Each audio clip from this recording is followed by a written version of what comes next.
একটা বিষয় স্পষ্ট যে যতবার আপনার সঙ্গে কথা বলি একটা বিষয় খুব স্পষ্ট করে আপনি বুঝিয়ে দেন, বলে দেন। এক হচ্ছে বিজেপি কোন আদর্শে বিশ্বাসী, কোন জায়গা থেকে বারবার করে বিজেপির আন্দোলন লড়াইটা চলেছে এবং এখনো পর্যন্ত লড়াইটা কাদের বিরুদ্ধে আপনি খুব স্পষ্ট করে বলে দেন। এবং কিছুক্ষণ আপনি বলছিলেন যে এই দেশ বহুত্ববাদী দেশ, তার সঙ্গে পশ্চিমবঙ্গে কোন ধরনের বাইরের বাংলাদেশি কালচার নিয়ে আসা হচ্ছে, কি ভয়ঙ্কর, কাদের কাছে সমর্পণ করছে প্রশাসন।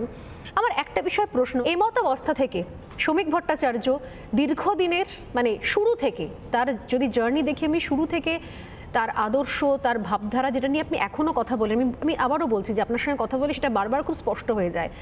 দীর্ঘদিন ধরে যে আদর্শ বুকে নিয়ে, যে সময়তে রাজনীতির এতটাও পরিসর ছিল না, যে সময়তে নির্বাচন থেকে অনেক অনেক দূরে আপনারা ছিলেন, সেই সময় তো শুধুমাত্র আদর্শটাকে সঙ্গে নিয়ে আপনারা একদম শূন্য থেকেও ছোট জায়গা পরিসর থেকে আপনারা একই জায়গা থেকে অনড় রয়েছেন।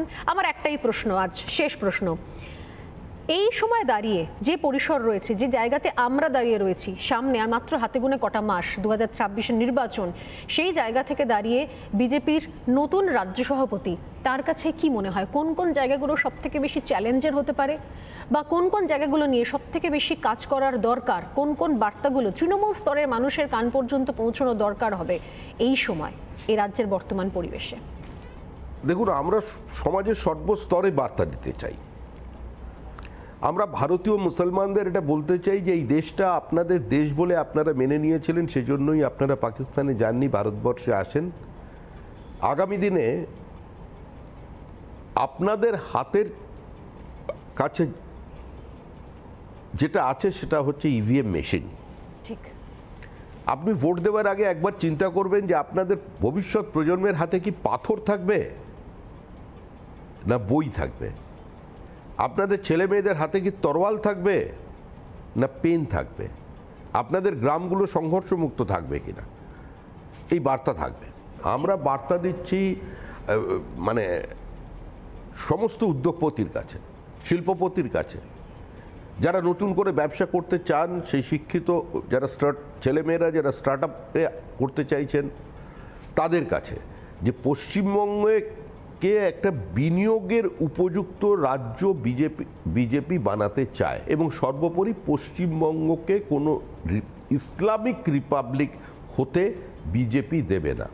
এটা আমাদের ঘোষিত অবস্থান। কেন্দ্রীয় সরকারের পরিকল্পনাগুলোকে পশ্চিমবঙ্গে বাস্তবায়িত করতে দেয়া হচ্ছে না, বঞ্চিত হচ্ছেন প্রান্তিক মানুষ।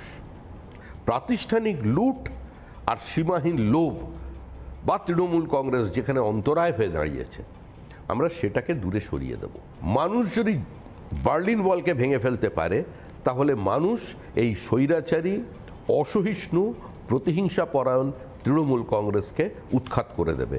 এবং বিশ্বাস করুন, বিশ্বাস রাখুন এটা, যে এই নির্বাচনটা কোনো রাজনৈতিক দলের হাতে নেই, এই নির্বাচন মানুষের হাতে। 2026-এর নির্বাচন তৃণমূলের বিসর্জন।